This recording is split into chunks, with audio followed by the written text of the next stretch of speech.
ರೈತನಿಗೆ ರೋಡ್ ಮೇಲೆ ಒಂದು ಹೊಳೆಯೋ ಚಿನ್ನದ ಫೋನ್ ಸಿಕ್ತು.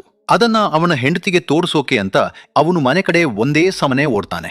ಅವಳು ಅಡುಗೆ ಮಾಡ್ತಿದ್ಲು. ಆದ್ರೆ ಆ ಫೋನ್ ನೋಡಿ ಅವಳಿಗೂ ಶಾಕ್ ಆಗುತ್ತೆ.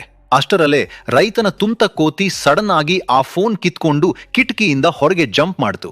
ಆ ಕೋತಿ ಆ ಫೋನ್ ತಗೊಂಡು ಹೋಗಿ ತೋಟದಲ್ಲಿದ್ದ ಒಂದು ಆಳವಾದ ಕೆಸರು ಗುಂಡಿಗೆ ಹಾಕ್ತು.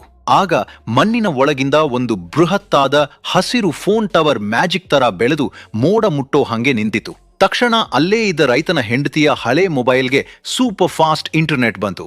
ಆ ರೈತ ನಾವು ಶ್ರೀಮಂತರಾದ್ವಿ ಅಂತ ಕಿರುಚಿದ.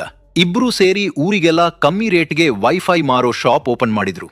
ಜನ ಕ್ಯೂ ನಿಂತು ಬಂಗಾರದ ಕಾಯಿನ್ ಎಸೆಯೋಕೆ ಶುರು ಮಾಡಿದ್ರು. ರೈತ ಆ ದುಡ್ಡಿನ ರಾಶಿ ಮೇಲೆ ನಿಂತು ಕುಣಿದಾಡಿದ.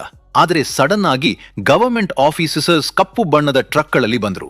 ಇದು ಇಲ್ಲೀಗಲ್ ಅಂತ ಗದರಿಸಿ ಆ ಟವರ್ ಕಡೆ ಒಂದು ದೊಡ್ಡ ಮಿಸೈಲ್ ಬಿಟ್ರು. ಆ ಮ್ಯಾಜಿಕಲ್ ಫೋನ್ ಟವರ್ ಹಸಿರು ಕಿಡಿಗಳಾಗಿ ಬ್ಲಾಸ್ಟ್ ಆಯಿತು. ಕ್ಷಣಾರ್ಧದಲ್ಲಿ ಆ ದುಡ್ಡೆಲ್ಲ ಮಾಯವಾಯಿತು. ಕೊನೆಗೆ ಆ ರೈತ ಮತ್ತೆ ಹೆಂಡತಿ ಕೂತ್ಕೊಂಡು ಅಳ್ತಿದ್ದಾರೆ. ಯಾಕಂದ್ರೆ ನೀವು ಲೈಕ್ ಸಬ್ಸ್ಕ್ರೈಬ್ ಮಾಡಿ.